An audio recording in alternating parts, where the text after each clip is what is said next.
Hi friends, आज हूँ Navratri day 8 किंतु आज सप्तमी कलसी आसूची काली अष्टमी।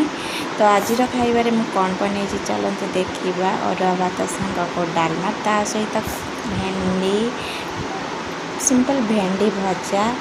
यहाँ हूँ कदली कंचा कदली बरा गोटे बन आज खाइबा पूरा साधा एतिकला।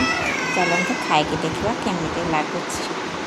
यहाँ हूँ कंचा कदली बरा। कंचा कदली को ग्राइंडिंग करके बेसन पकई बरा टी छाणी। तो खाइबाटा तो आज बढ़िया थिला।